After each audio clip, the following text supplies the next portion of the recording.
नमस्कार, आप सभी का स्वागत डीडी न्यूज़ पर। आपको बताएंगे इस वक्त की तमाम बड़ी खबरें कौन सी हैं, लेकिन सबसे पहले नजर डाल लेते हैं हेडलाइंस पर। इंडोनेशिया में प्रधानमंत्री मोदी ने प्रमानन मंदिर परिसर का किया दौरा। 1000 साल से अधिक प्राचीन मंदिर के संरक्षण में भारत करेगा सहयोग। पीएम मोदी ने कहा, सांस्कृतिक विरासत के पुनरुद्धार का सौभाग्य मिला।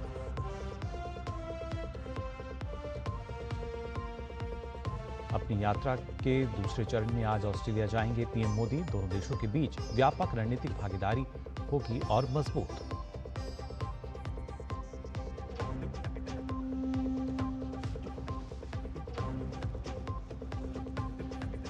देश के कई राज्यों में दक्षिण पश्चिम मानसून सक्रिय। गृह मंत्री अमित शाह ने महाराष्ट्र के सीएम देवेंद्र फडणवीस को किया फोन। महाराष्ट्र में भारी बारिश और बाढ़ के हालात पर ली जानकारी। केरलम के वायनाड में भूस्खलन के बाद तलाशी अभियान जारी।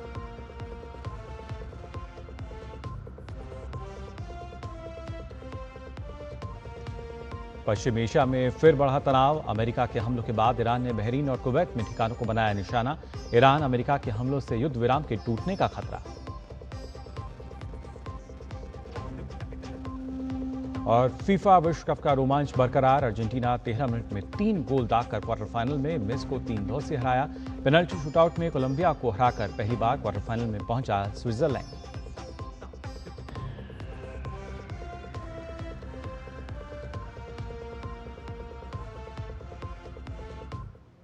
और आइए अब खबरें देखते हैं विस्तार से। सबसे पहले बात करते हैं प्रधानमंत्री की यात्रा को लेकर। इंडोनेशिया दौरे पर पीएम मोदी ने योग्यकार्ता स्थित यूनेस्को विश्व धरोहर स्थल प्रबंधन मंदिर परिसर का दौरा किया।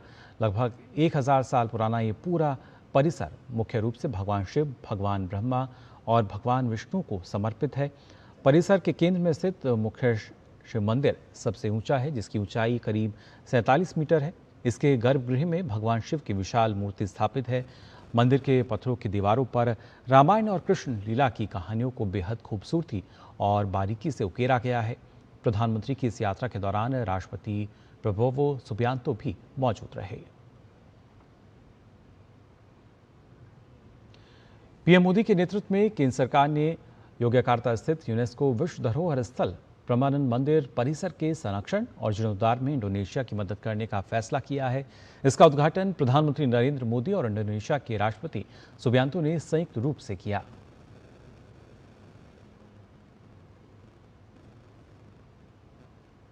चाहे केदार धाम का पुनर्निर्माण हो, चाहे उज्जैन महाकाल का पुनर्निर्माण हो, या आज यहां पर आकर के करीब 1200 साल पुराना ब्रह्मा, विष्णु, महेश, इन यादों को साथ जुड़ी हुई एक हमारी सांस्कृतिक विरासत का पुनरुद्धार और उसका रिनोवेशन का काम, उसका प्रारंभ करने का सौभाग्य भी मुझे मिला। मैं अपने आप में बहुत बड़ा भाग्यशाली मानता हूं। प्रधानमंत्री नरेंद्र मोदी ने इसे एक सुखद पल बताया। उन्होंने कहा कि 1200 साल की विरासत को संभाल के रखने के लिए स्थानीय लोगों और शासकों के प्रति भी उन्होंने अपना आभार व्यक्त किया। यहाँ के जीवन में, यहाँ की बातों में, यहाँ की हवा में एक संस्कृति की खुशबू है। वो खुशबू जो हम भारत की धरती पर पल पल अनुभव करते हैं। ये खुशबू हमारी सांस्कृतिक विरासत भी अपने आप में अपनत्व से जोड़ती है। 1200 साल मैं यहाँ के लोगों का हृदय से धन्यवाद करता हूं कि उन्होंने इतनी बड़ी विरासत को जिस प्रकार से संभाला है, जिस प्रकार से संवारा है और श्रद्धा भाव से किया है। इसलिए मैं इंडोनेशिया के नागरिकों का भी और अब तक रहे हुए सभी शासकों का भी मैं हृदय से अभिनंदन करता हूं। इस मौके पर इंडोनेशिया के राष्ट्रपति प्रबोवो सुबियांतो ने भारत की सांस्कृतिक विरासत पर गर्व किया। उन्होंने कहा कि ये वर्षों पुराना मंदिर भारत के साथ पुराने संबंधों की याद दिलाता है। Prambanan Mandir केवल इंडोनेशिया के इतिहास और संस्कृति की महानता का प्रतीक ही नहीं है, बल्कि ये इंडोनेशिया और भारत के बीच 1000 वर्ष से भी अधिक पुराने सभ्यता संबंधों की याद दिलाता है। हमारे दोनों देशों के संबंध केवल राजनीतिक, आर्थिक और रक्षा सहयोग तक सीमित नहीं है। ये संबंध सांस्कृतिक मूल्यों, ज्ञान विज्ञान, व्यापार और परस्पर संबंध की मजबूत बुनियाद पर आधारित है। इस समृद्ध इतिहास के निशान हम आज भी देख और महसूस कर सकते हैं। इस दौरान इंडोनेशियाई राष्ट्रपति ने विश्वास जताया कि पीएम मोदी की इस यात्रा से मित्रता और अधिक मजबूत होगी। उन्होंने प्रम्बानन मंदिर परिसर को महत्वपूर्ण बताते हुए उकेरी गई रामायण की कलाकृति का भी जिक्र किया। प्रम्बानन मंदिर सिर्फ एक ऐतिहासिक इमारत ही नहीं है, बल्कि ये ज्ञान, आध्यात्म को भी प्रकट करते हैं। प्रम्बानन मंदिर बहुत ही महत्वपूर्ण है दोनों देशों इंडोनेशिया और भारत के लिए, क्योंकि इसमें रामायण की कहानी इसकी दीवारों पर उखरी गई है। मुझे पूरा विश्वास है कि ये यात्रा इंडोनेशिया और भारत के लोगों के बीच मित्रता को और अधिक मजबूत करेगी। और देखा जाए तो भारत पिछले एक दशक से साझी सभ्यतागत विरासत को पूरी दुनिया में सहेजने का काम कर रहा है। भारत की विदेश नीति में अब संस्कृति और सभ्यता की भी अहम हिस्सेदारी है। इसी सिलसिले में साल 2014 में भारत ने वियतनाम स्थित माय सॉन सेक्चुअर का जीर्णोद्धार कराया। इसके साथ ही ये सेक्चुअरी यूनेस्को की सूची में शामिल है। यह महत्वपूर्ण शिव मंदिर परिसरों में से एक है। साथ ही प्राचीन चंपा साम्राज्य का धार्मिक केंद्र भी है। और ये सिर्फ अकेला उदाहरण नहीं है। इसके अलावा भी अगर हम देखें तो 2015 श्रीलंका की अगर हम बात करें तो तिरुखेतीश्वरम मंदिर, जहां पर मंदिर के जीर्णोद्धार के लिए MOU साइन हुआ था और भारत ने करीब 9.24 करोड़ की मदद यहां पर की थी। ये मंदिर भगवान शिव को समर्पित पंच ईश्वरम मंदिरों में से एक है। 2017 की अगर बात करें तो नेपाल में सांस्कृतिक विरासत संरक्षण जो है वो हमें देखने को मिला, जिसमें 28 सांस्कृतिक विरासत स्थलों का जीर्णोद्धार और संरक्षण में भारत ने मदद की। और भारत ने इसके लिए अगर देखा जाए तो करीब 5 करोड़ डॉलर की जो सहायता है वो दी थी। नेपाल में भूकंप के बाद पुनर्निर्माण के लिए आर्थिक मदद भारत ने की।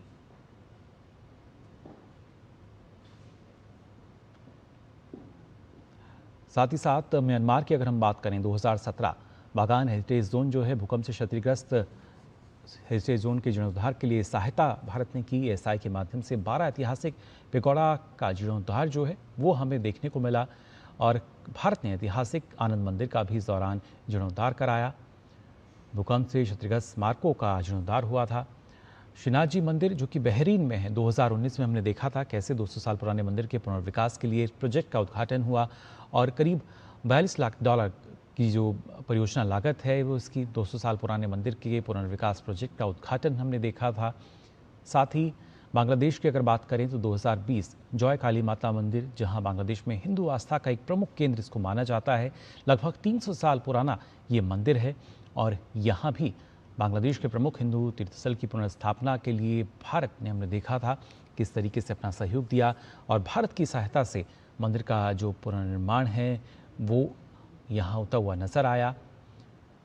वहीं बांग्लादेश में ही 2021 की अगर बात करें रमला काली मंदिर जिसके तहत भारत द्वारा ताप्रोहम कंबोडिया की भी अगर बात की जाए तो अंकोर विरासत जो कि हिंदू सभ्यता की स्थापत्य विरासत का संरक्षण यहाँ पर हमने देखा है। भारत द्वारा ताप्रोहम अंकोर वाट और प्रेह विहर का जीर्णोद्धार भी हमने यहाँ देखा।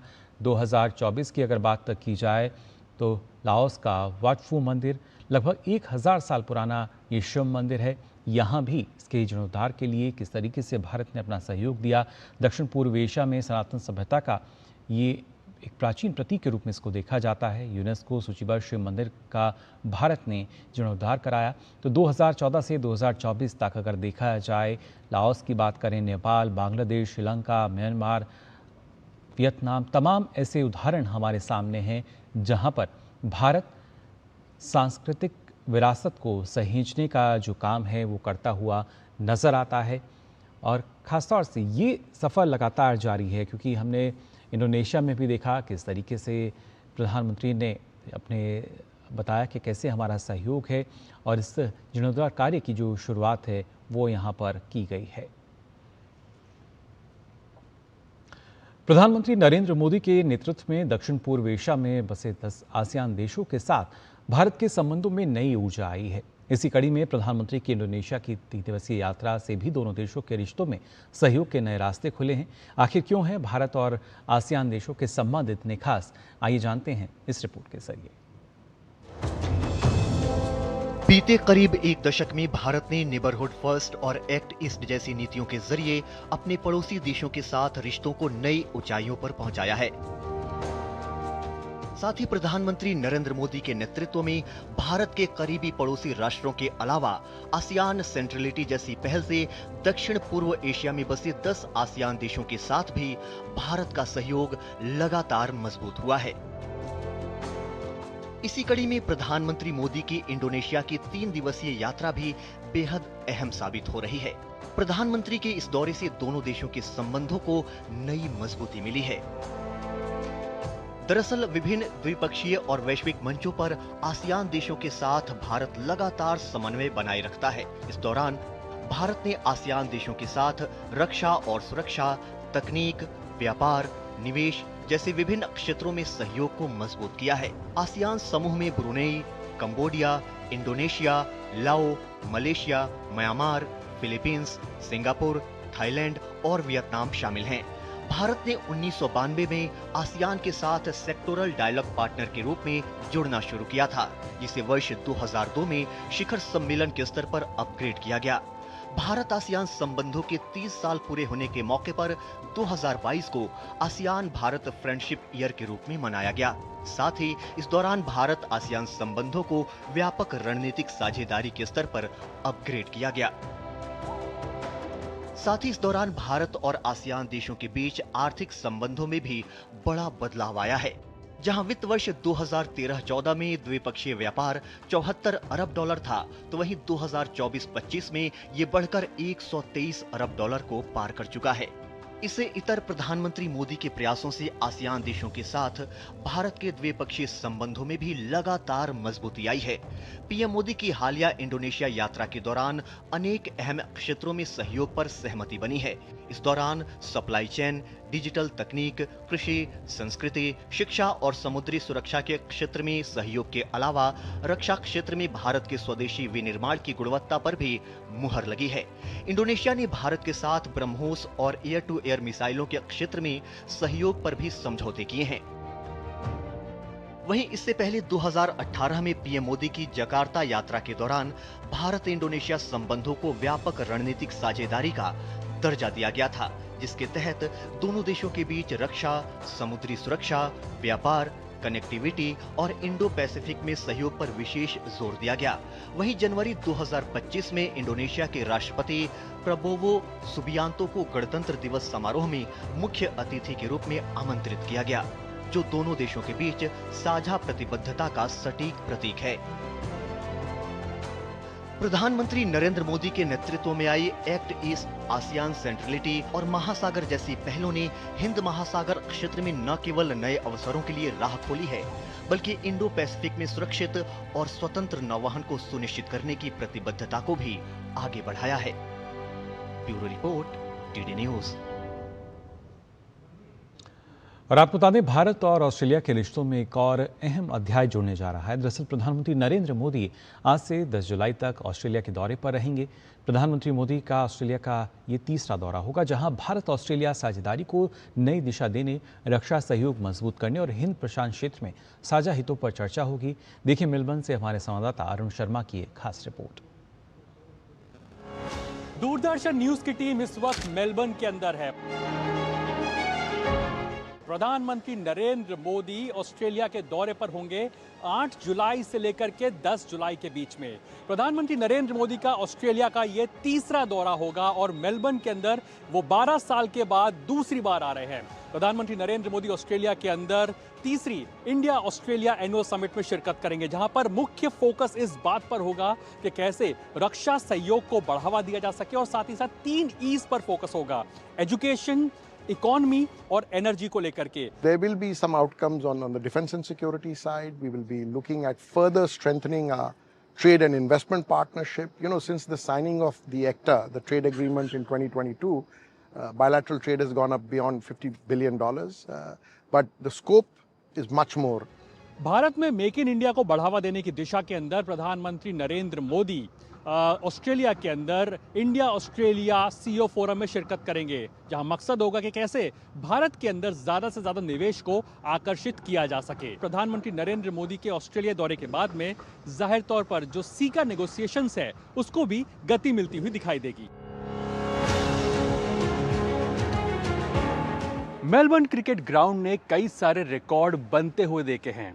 मेलबर्न क्रिकेट ग्राउंड ने कई सारे इतिहास को लिखे जाते हुए देखे हैं, लेकिन एक बार फिर से मेलबर्न क्रिकेट ग्राउंड की पिच तैयार है एक नई साझेदारी देखने के लिए। ये साझेदारी है भारत ऑस्ट्रेलिया संबंधों की। जाहिर तौर पर प्रधानमंत्री नरेंद्र मोदी जब ऑस्ट्रेलिया के दौरे पर होंगे तो स्पोर्ट्स डिप्लोमेसी एक महत्वपूर्ण कंपोनेंट रहने जा रहा है। There will be some announcements on our bilateral sports cooperation. It will be called a sports cooperation roadmap, and it will be beyond cricket. प्रधानमंत्री नरेंद्र मोदी 2014 में जब अपने मेलबर्न दौरे पर थे तो वो इसी मेलबर्न क्रिकेट ग्राउंड पर मौजूद थे। उस समय प्रधानमंत्री नरेंद्र मोदी यहाँ पर जो ऑस्ट्रेलियाई और भारतीय खिलाड़ियों के साथ भी उन्होंने इंटरेक्ट किया था, लेकिन जब 2026 में प्रधानमंत्री नरेंद्र मोदी फिर से मेलबर्न क्रिकेट ग्राउंड पर मौजूद होंगे तो यहाँ पर दोनों ही देशों के स्पोर्ट्स को डिस्प्ले किया जाएगा, जो कि काफ़ी महत्वपूर्ण साबित होगा स्पोर्ट्स डिप्लोमेसी के लिहाज से। डायस्पोरा कनेक्ट भारत ऑस्ट्रेलिया संबंधों का एक मजबूत आधार है। प्रधानमंत्री मोदी जब ऑस्ट्रेलिया के मेलबर्न शहर में होंगे वो भारतीय समुदाय के लोगों को संबोधित भी करेंगे। Modi fever has very much seized Melbourne. Everybody is incredibly excited, from little children to people who have made Melbourne their home for generations. Melbourne में भी अब हम इतिहास बनाएंगे, सिडनी में आए थे इतिहास बनाए थे, मेलबर्न में भी अब तो इतिहास बनाएंगे। मेलबर्न में जो एनर्जी होगी इस बारी वो देखने वाली होगी। क्रिटिकल मिनरल से लेकर के क्रिकेट डिप्लोमेसी तक, डिफेंस से लेकर के डायस्पोरा कनेक्ट तक, एजुकेशन से लेकर के इकोनॉमी तक, प्रधानमंत्री नरेंद्र मोदी का ऑस्ट्रेलिया का दौरा भारत और ऑस्ट्रेलिया के संबंधों को गति प्रदान करने के साथ साथ इस बात पर भी फोकस करेंगे कि कैसे इंडो पैसिफिक को और समावेशी और सुरक्षित बनाया जा सके।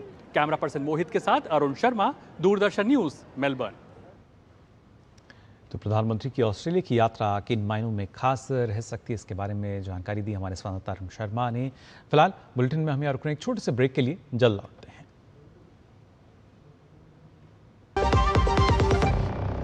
पर्यटन केवल घूमने फिरने तक सीमित नहीं, बल्कि संस्कृति, रोजगार और आर्थिक विकास का मजबूत आधार है। प्रधानमंत्री श्री नरेंद्र मोदी की मंशा अनुरूप और मुख्यमंत्री डॉक्टर मोहन यादव के नेतृत्व में मध्य प्रदेश का पर्यटन अब अंतर्राष्ट्रीय स्तर पर नई पहचान बना रहा है। वसुधैव कुटुम्बकम की भावना के साथ मध्य प्रदेश देश विदेश से आने वाले हर पर्यटक का आत्मीय स्वागत कर रहा है। मध्य प्रदेश आके हमें प्रकृति, संस्कृति और आध्यात्मिकता का अनुभव हुआ।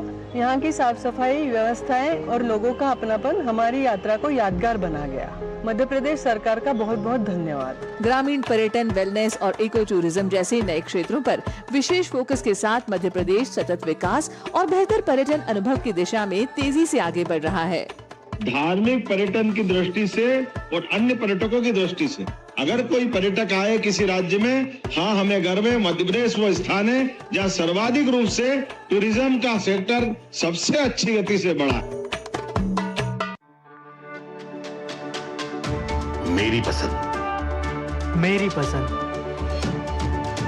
मेरी पसंद, मेरी पसंद, हमारी पसंद, हम सबकी पसंद। मजबूत देश का मजबूत सरिया हो गया स्टील। ब्रेक के बाद आप सभी का एक बार फिर स्वागत डी न्यूज़ पर। आइए खबरों में आगे बढ़ते हैं, बात कर लेते हैं मौसम और बारिश को लेकर। जी हाँ, खासतौर से मुंबई की अगर बात करें तो मुंबई मौसम विभाग ने अगले 5 दिनों के लिए महाराष्ट्र ये अनुमान जताया है कि किस तरीके से राज्य के अलग अलग हिस्सों में गरज चमक के साथ तूफानी बारिश की चेतावनी यहाँ जारी की गई है। मौसम विभाग ने आज के लिए पालघर, नासिक घाट, रायगढ़, रत्नागिरी, कोल्हापुर घाट, बुल्ढाना, अकोला, अमरावती और वर्धा में येलो अलर्ट और पुणे घाट, सतारा घाट इलाकों के लिए बारिश का ऑरेंज अलर्ट जारी किया है। महाराष्ट्र में भारी बारिश और बाढ़ के हालात पर गृह मंत्री अमित शाह ने महाराष्ट्र सीएम देवेंद्र फडणवीस से बात की और केंद्र सरकार की ओर से महाराष्ट्र सरकार को हर संभव मदद का आश्वासन दिया।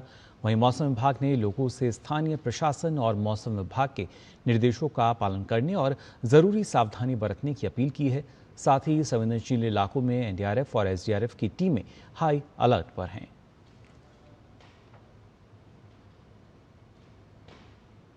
और न सिर्फ महाराष्ट्र बल्कि गुजरात की भी अगर बात करें तो यहाँ भी लगातार भारी बारिश देखने को मिल रही है। बारिश से सूरत जिला सबसे ज़्यादा प्रभावित हुआ है। बाढ़ प्रभावित इलाकों से आपको बता दें करीब 2100 लोगों को सुरक्षित स्थानों पर पहुँचाया गया है। सूरत जिले के कामरेज तहसील में मंगलवार को शाम 4 बजे तक महज 10 घंटे के भीतर 305 मिलीमीटर बारिश दर्ज की गई। मौसम विभाग के अनुसार पिछले 24 घंटों के दौरान दक्षिण गुजरात क्षेत्र के सूरत, वलसाड़, दादर नगर हवेली में कुछ स्थानों पर अत्यंत भारी बारिश हुई।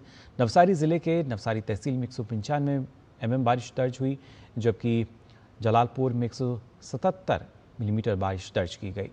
नगर निगम आयुक्त ने नागरिकों को मूसलाधार बारिश को देखते हुए जरूरत होने पर ही घरों से बाहर निकलने की सलाह दी है। और वहीं केरल में भारी बारिश के कारण जनजीवन अस्त व्यस्त हो गया। लगातार हो रही भारी बारिश से कई इलाकों में जलभराव हो गया है। नदियों, बांधों में बढ़ते जलस्तर और भूस्खलन की घटनाएं सामने आ रही हैं और इसी को देखते हुए जो अलर्ट है वो भी जारी किया गया है। केरलम के कल्लारी में मीनाक्षी ब्रिज के पास Kozhikode Wayanad twin tunnel project site पर हुए भूस्खलन के बाद तलाशी अभियान जारी है। हादसे के बाद लापता 5 मजदूरों का पता लगाने के लिए आज सुबह फिर से तलाशी और बचाव अभियान शुरू किया गया। ये अभियान रुक रुक कर हो रही बारिश और दोबारा कीचड़ खिसकने के लगातार खतरे के बीच चलाया जा रहा है। लापता मजदूर दिलीप बिल्कॉन लिमिटेड के कर्मचारी थे जो ट्विन टनल प्रोजेक्ट का काम कर रही कॉन्ट्रैक्टिंग कंपनी है। आपको बता दें कि भूस्खलन की इस भयावह घटना में अब तक 4 लोगों की मौत हो चुकी है। और वहीं जिला कलेक्टर मेघा डियाट ने कहा है कि आज भी खोज और बचाव अभियान जारी है। हमारा मकसद लापता 5 लोगों को ढूंढना और ट्रांसपोर्टेशन को फिर से शुरू करना है। We have continued the search and rescue operation today also. We have divided into 4 zones. We have sufficient men, equipments with us. So our objective is to find the 5 missing persons and reinstate the transportation. So we have sufficient strength with us. We'll continue the work. No, so as on today we have found 3 bodies. Since morning we haven't found anything, but the search has begun and it is going on in full speed. 1 person is in ICU but he is stable. Everybody is stable as of. और रुक करते हैं अंतर्राष्ट्रीय खबर की तरफ भी। आपको बता दें ईरान और अमेरिका के बीच तनाव एक बार फिर चरम पर पहुंचता हुआ नजर आ रहा है। ईरान के रेवोल्यूशनरी गार्ड्स ने बहरीन और कुवैत में मौजूद अमेरिकी सैन्य ठिकानों पर मिसाइल और ड्रोन से हमले करने का दावा किया है। ये कार्रवाई अमेरिका द्वारा ईरान पर किए गए बड़े सैन्य हमले के जवाब में की गई है। अमेरिका ने स्ट्रेट ऑफ हॉर्मुज़ में जहाज़ों पर हुए हमलों के बाद ईरान के 60 से ज़्यादा छोटे सैन्य जहाज़ों को निशाना बनाया था। इस तनाव के बीच कुवैत और बहरीन में हवाई हमले के सायरन की आवाज़ सुनाई दी और कुवैती सेना ने हमलों की पुष्टि की है। वहीं अमेरिका ने सख्त कदम उठाते हुए ईरान को तेल बेचने की अनुमति देने वाले लाइसेंस को भी रद्द कर दिया है। इसके बाद अंतर्राष्ट्रीय बाजार में कच्चे तेल की कीमतों में 3% से ज़्यादा की बढ़ोतरी दर्ज की गई है। इन ताज़ा हमलों के बाद दोनों देशों के बीच हुए संघर्ष विराम समझौते पर बड़ा खतरा मंडराता हुआ नजर आ रहा है। तो फिलहाल के लिए इस बुलेटिन में बस इतना ही, लेकिन देश और दुनिया की तमाम खबरों के लिए आप देखते रहिए डीडी न्यूज़। मुझे दीजिए अनुमति। नमस्कार।